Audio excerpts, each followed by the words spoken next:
to the Unscripted podcast. This is Caitlin. Each episode, my Uncle Aaron interviews guests that are living their lives unscripted.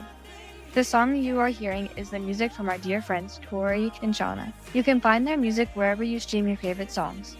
For now, from his studio, here's my Uncle Aaron. All right, everybody, welcome back to Unscripted from my studios in Hilliard, Ohio. Speaking of Hilliard, Ohio, got a special guest today. Long overdue, man, long overdue. But Cory, can you introduce yourself and we'll go from there? Sure. My name is Cory Dicarro. I have been living in Hilliard since, 1999 after graduating from Ohio State and just stuck around these parts, but originally from Hiram, Ohio, which is up near Cleveland, near that 216 hat you got on, bro. Absolutely. You got to always rep, right? So, Yes. But you're a husband and a father and everything else too, right?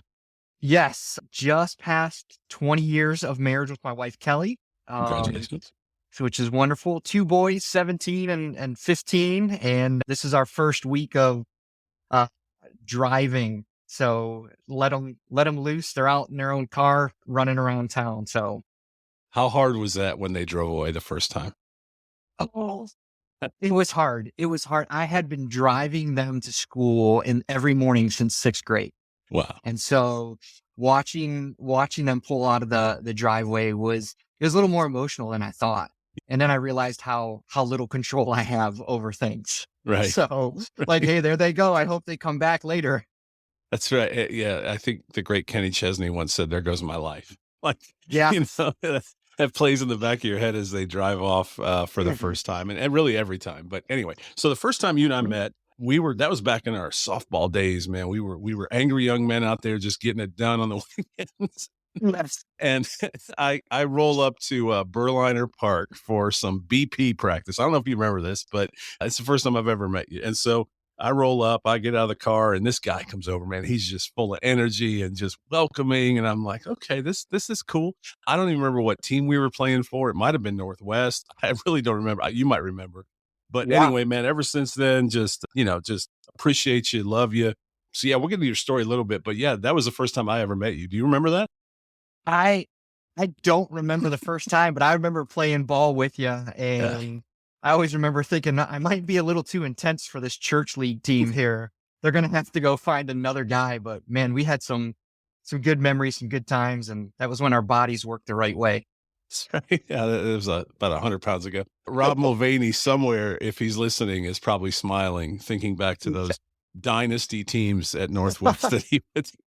So Yes. anyway, we didn't get on to talk softball, but just a vivid memory I have of you. So let's start with your story, because your story did not start in church. You did not, right? And so I'll let you tell your own story, but you didn't start to be a pastor. So I'll let you just kind of pick up your story and go from there. Sure. Yeah. Man, I'll fast forward through the beginning of it. Like, grew up in a non-Christian home. For me, it was 8th grade. I had a buddy that I was on the wrestling team with, took me to a sports camp up on Lake Erie. And I was totally ignorant that it was a Christian sports camp. And so I got there and I was like, oh man, what's all this Bible stuff? I don't know what I'm doing. But it was on a Wednesday night at that camp. The pastor got up and man, he shared the gospel, shared about Jesus, shared about our sin. And I was squirming and I was like, man, I don't know what's going on. I don't have all the answers, but at my core, I believe what this guy is saying is true. And on that Wednesday night, I walked forward and gave my life to Jesus. First one in my home to do that. My parents, my mom was like, oh, that's cool. You'll be a good little boy now. My dad thought I was crazy. He actually told me, he goes, you'll be over this in 2 weeks. Don't worry about it. And so eventually left Hiram off to Ohio State and had a pretty good freshman year, but then like many, wrong crowd, and spent the next several years, including my 50-year victory lap, kind of living pretty crazy and wild. But graduated Ohio State with a gentleman pouring into me, knowing that, I guess the best way to put it, I wasn't really following after Jesus like I should. But he just loved on me, spoke grace, spoke truth. And I actually went to work for the company that he was at. And that was my first job in the secular world. I was just a data entry guy.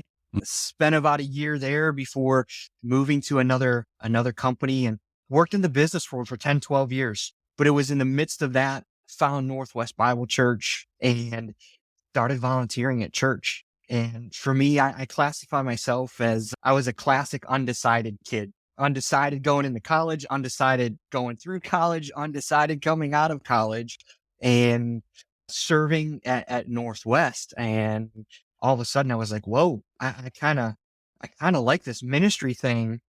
I don't know what to do with it though. I've got no more money left. Ohio State's got all of it. And I don't think I can go back to seminary or anything. And a guy you and I know and love, Pastor Tom Ladd, man, just really, he started to pour into me. We met in the evenings and walked through scripture. And I asked thousands of questions of him of like, so do you full-time ministry guys? Like, do you work every day, like all day, and they pay you for it? And what do you do? And he really took me under his wing. And it was while working in the business world. And during that time, I thought maybe I'm being called into full-time ministry.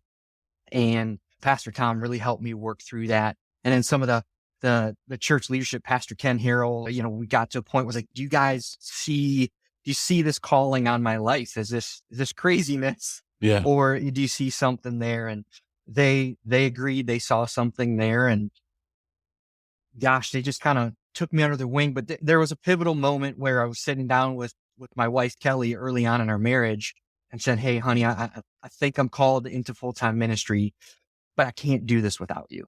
I can't. This has got to be a team effort thing. If I'm not going unless you're going with me. And we sat on our couch having this discussion one night, shed some great tears, knowing that we were putting our yes on the table and telling God, hey, wherever you take us, whenever you take us, whatever you want to do with us, our answer is yes.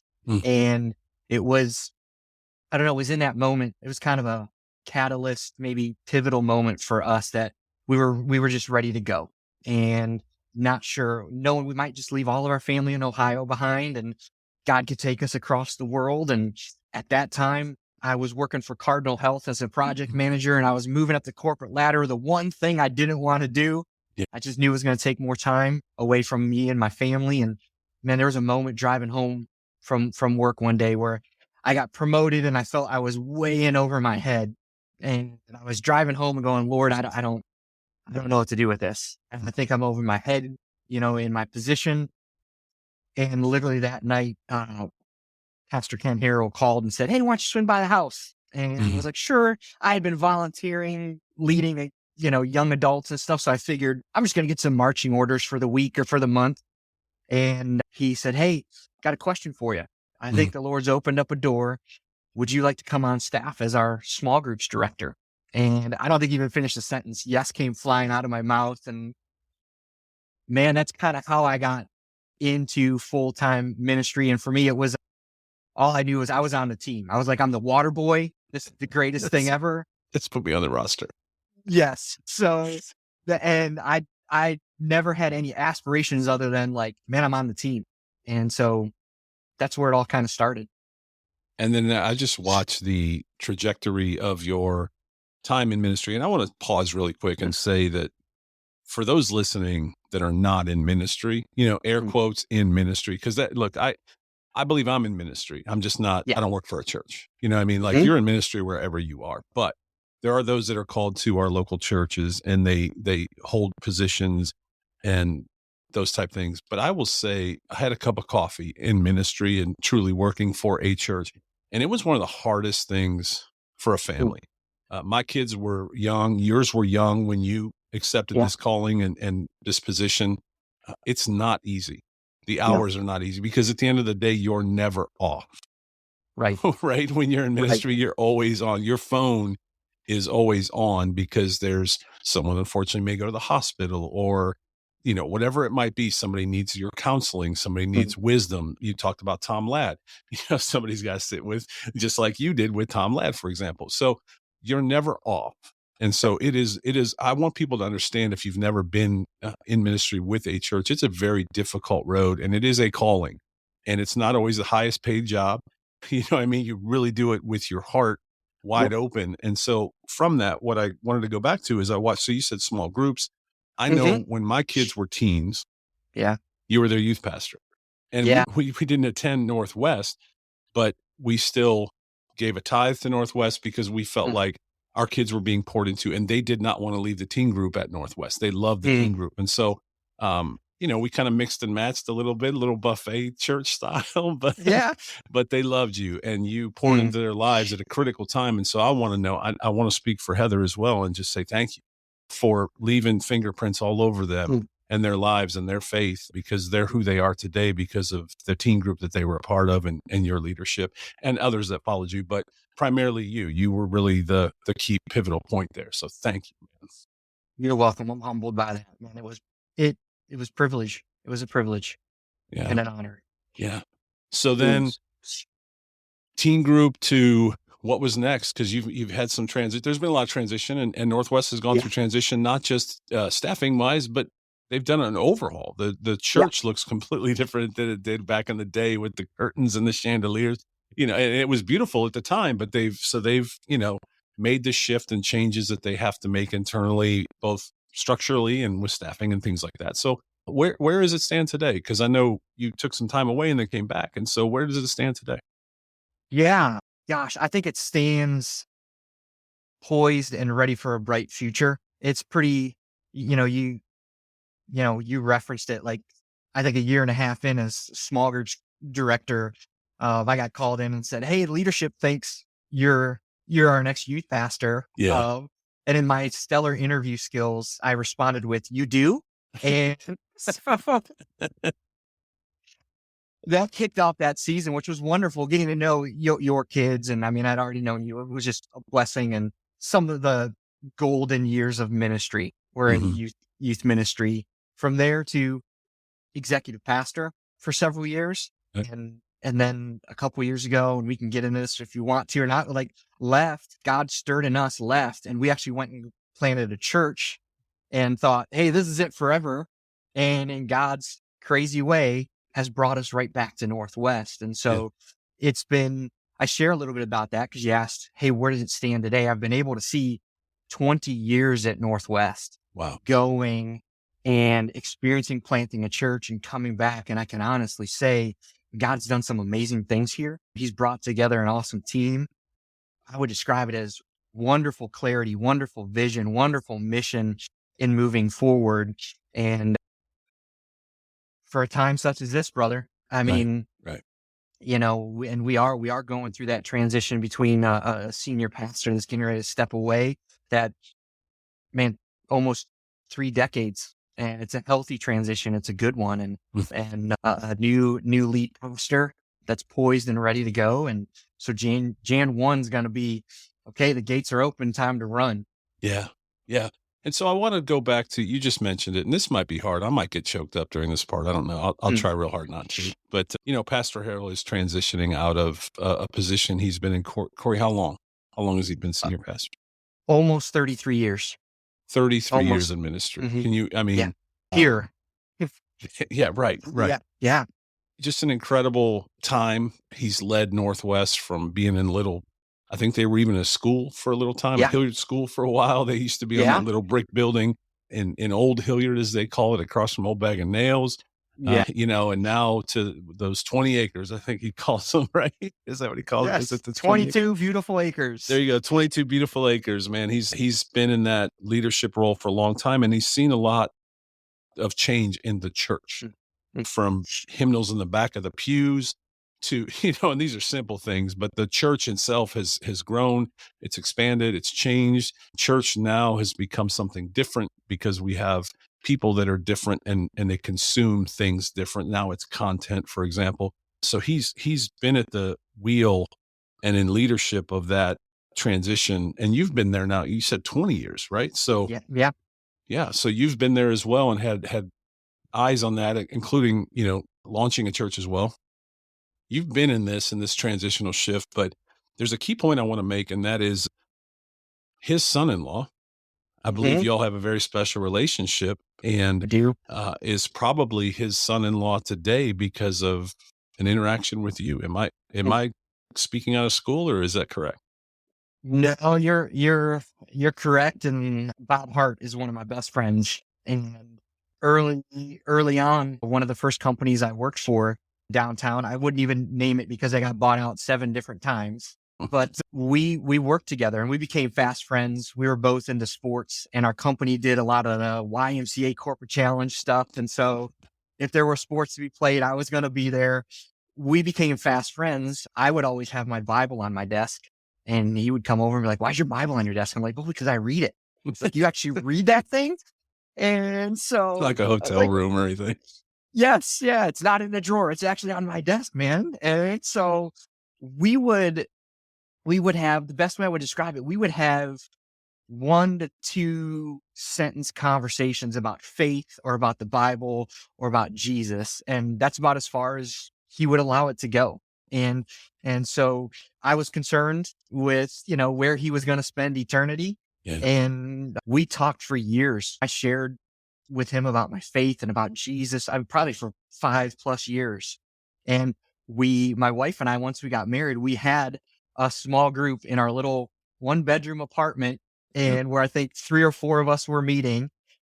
Bob actually lived in the same apartment complex, and I would invite him to our group, and he knew every Tuesday our group would meet. And so every Tuesday he made sure he was super busy. And so he could always say no.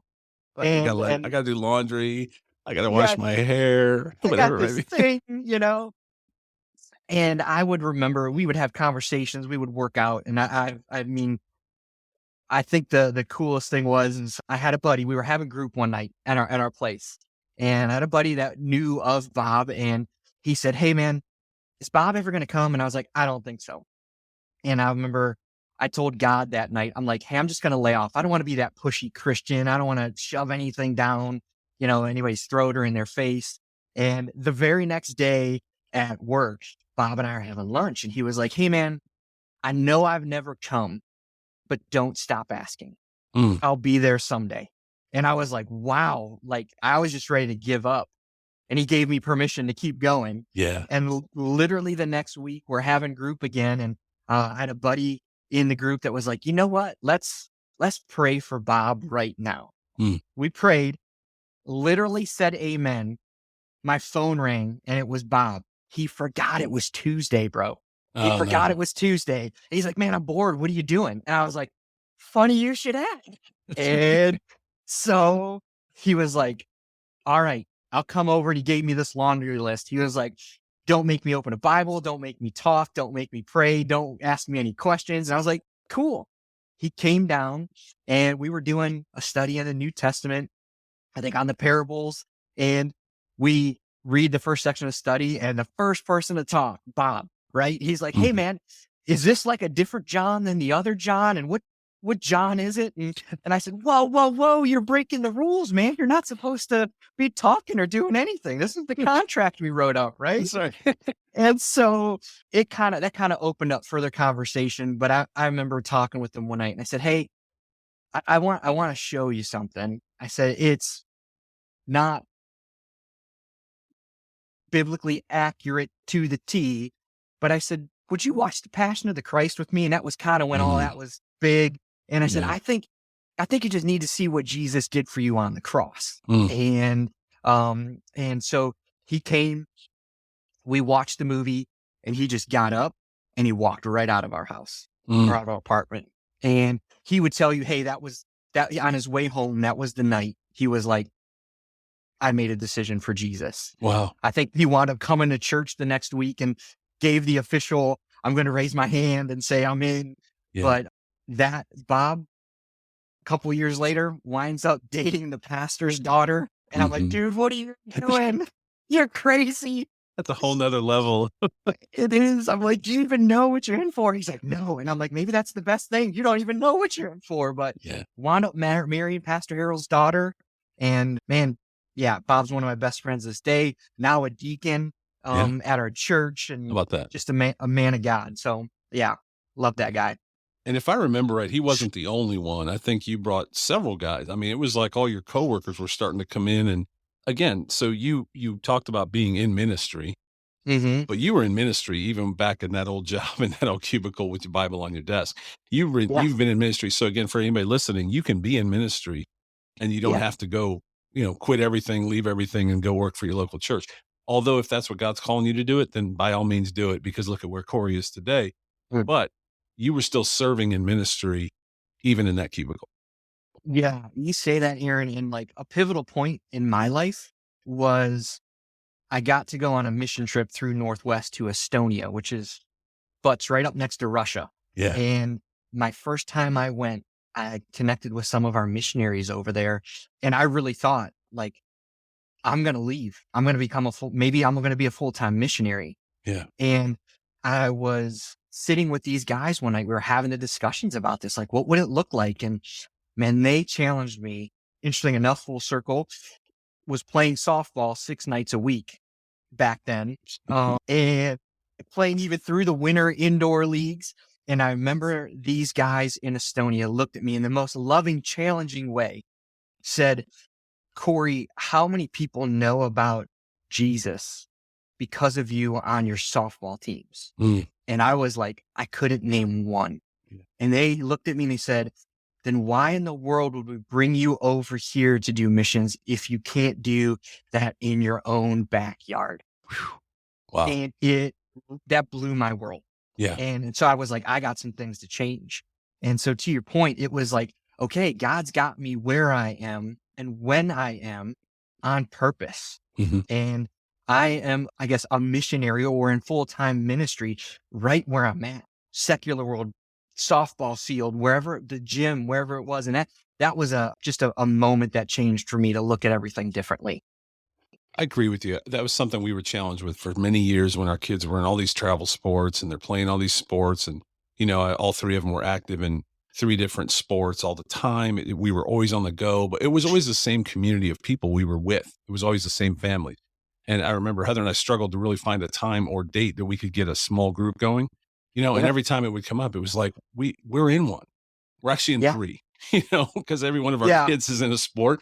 And we are around the same people every single time. And what you just said is really powerful because I had to challenge myself with that. How many people's lives have I impacted on the side of a baseball field?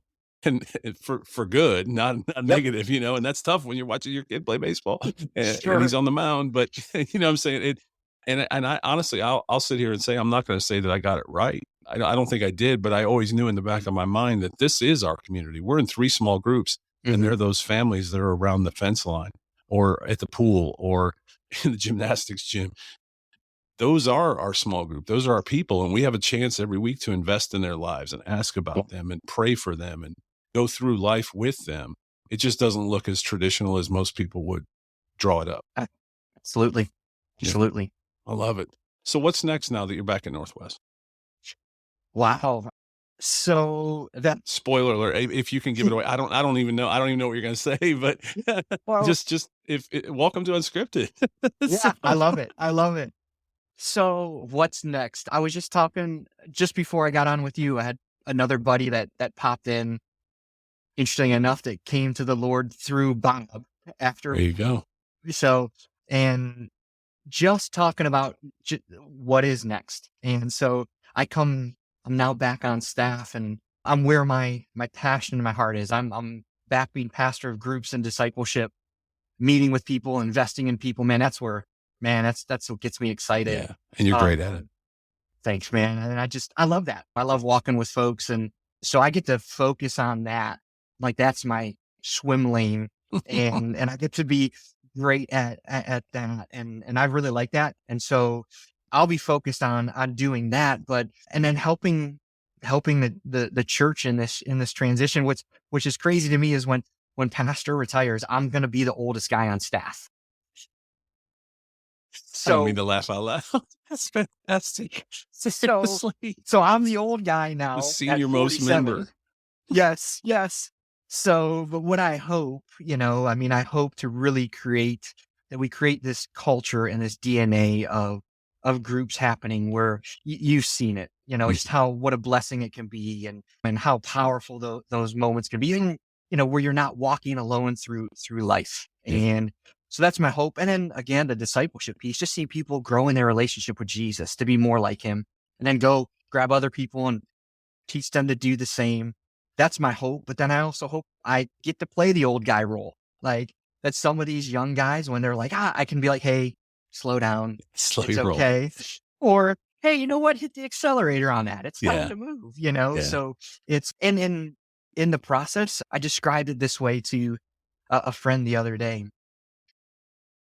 Sports analogy, right? It's like we're all on a football team, Mhm. and our objective, we have an overall objective, an overall mission, you know, to win the game or to get the gospel of Jesus Christ out to folks. But in a football game, you get focused on drives. You have to score touchdowns. And so to eventually win the game. And our drive right now, the current drive we're on, is seeing Pastor Harold finish well. Mm. And our drive right now is to cross this finish line or cross the end zone December 31st.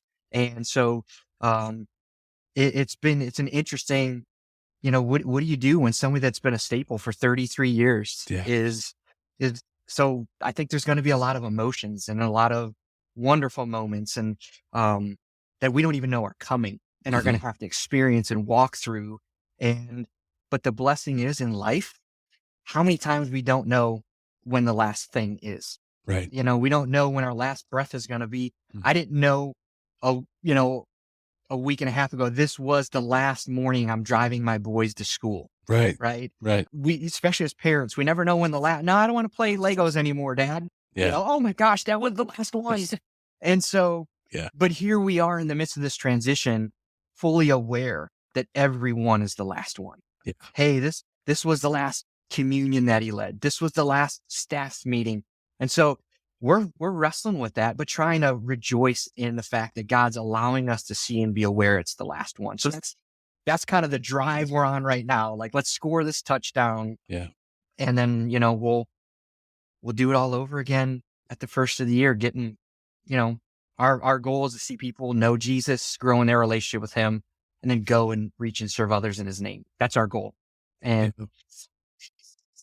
I don't like how you guys are complicate it. doing it too. It you know, to quote Casting Crowns, if I'd have only known the last time would be the last time. To your So point. good. So good. It's such a good song. It's such a heartbreaking song though. But at the same time, it is cool how you guys are doing this because it's not like you're bringing in an entirely new staff. There has been change in the staff. You have a new worship leader now, but I think he's probably been there about a year at least. Yep. So he's got his traction. He's got his footing now. You've got your, new pastor that's going to be taking over. He's had a chance to incorporate. People know who he is now. They know his story. They know you, obviously, being the senior most member of the staff. But that's important. It's really important in a transition like this. This is a seismic shift when you have a transition like this. And so in any, whether it's church or business, anytime you have that person, that changes, there's a lot happening and people need stability. Most they just need to know, are we going to be okay? Especially those that have been there for so long that every Sunday saw Pastor Harold up there. I love how he's transitioning out as hard as it is. I love how he's doing it with this series that he's in. Can you talk about how impactful the series has been? Because I've been streaming it myself, how impactful that is and how just what that means to you. Yeah, it is. It's impactful because you take somebody who's been one place 33 years. And again, you go look at statistics for a lead pastor, senior pastor. I think you got a better shot of being, running backs in the NFL have more longevity. But you're taking somebody who's been one place almost 33 years, 4 decades of pastoral experience. And he's kind of saying, hey, here are the last 6 messages I want to leave you with. Mm-hmm. There's weight to that. There's heaviness to that. And I think for those sitting in the room or listening, you listen differently. Yeah. You don't take it for granted. Right. You lean in a little closer. Yeah. You pay attention. And so, and he's done it well. And very few finish well. Mm-hmm. It's the hardest thing to do is to finish well. And to know that that transition is happening and taking place and it's healthy and it's a good thing. You're just paying attention and you're soaking it in. Like, so you're leaning in like you normally wouldn't on a Sunday. You probably should every Sunday, but the reality is it's just different. And And for, personally for me, seeing him up there each week is, you can't help but go, there's 4 more left. Wow. Yeah. There's 3 more left. Right. And you try not to get emotional about it. Yeah. And you don't want to go make him emotional about it, because he's like, I'm still going to do my thing. He's locked in. And Yeah, he's locked in. He's locked in. And so, but it's also been, you take notes yourself of, hey, this is what it looks like to finish things well. And we all have to finish things well. It doesn't have to be, you got to finish, if you're out there and you're putting your 2 weeks in to go to your next job, finish your 2 weeks well, right? Yeah. Finish your time with your kids well, all of it, finish your workout well today, so all of it. So maybe I'll finish it well, maybe with a blizzard or something. What's that Diet Coke? Well, so, but in all seriousness, to your point, Heather and I were up in Put-in Bay. Gosh, I think it was like September, and we were having lunch, and I looked out, and there was this guy on this park bench. He's just an older guy, and he's sitting there. And I told Heather, I want to go interview that guy. Like, I really did. If I'd have had this stuff, I probably would have just gone, hey man, I'm going to, on the spot. But what I meant was, I want his wisdom. I want to know, good, bad, or otherwise, what this guy's been through his life. I really wanted to just, and maybe not that guy, whoever it may be, just to sit at their feet for a minute, because I think we stand on their shoulders, but we should sit at their feet and listen to their wisdom of the wars they've been through, the changes they've seen in the church, good, bad, or otherwise, what they like, what they don't like. I think we get moving so fast. And right now, our world's being influenced by TikTok. And I am an abuser of TikTok. I love it so much. But we're being influenced by some dude in his basement, or, or like some guy on a podcast that's influencing us, when we have so much wisdom and knowledge right there next to us, and we're not tapping into that. And I do believe our country would be better off if we maybe tapped into those that went before us. Not getting on a rant here, but you know what I'm saying? I think honoring. Absolutely. And so I love that the church is getting to get his greatest hits, his greatest wisdom in this last, I think 4 weeks left. Is that right? Or 3? 3 now. Weeks.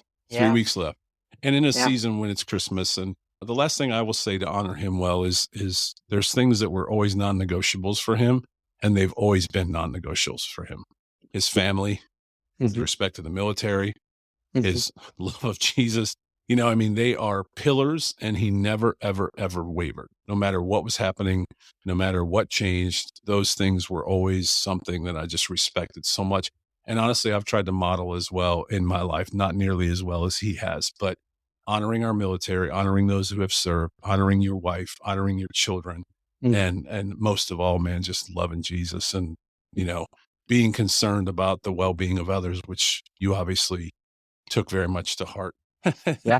Literally to Bob Hart. Yes. But Yeah. but you did that, man. And so I'm really glad that you're back. I know there's a lot of people really glad that you're back, and I'm just honored to call you my friend, and I'm looking forward to seeing where the Lord takes those 22 acres.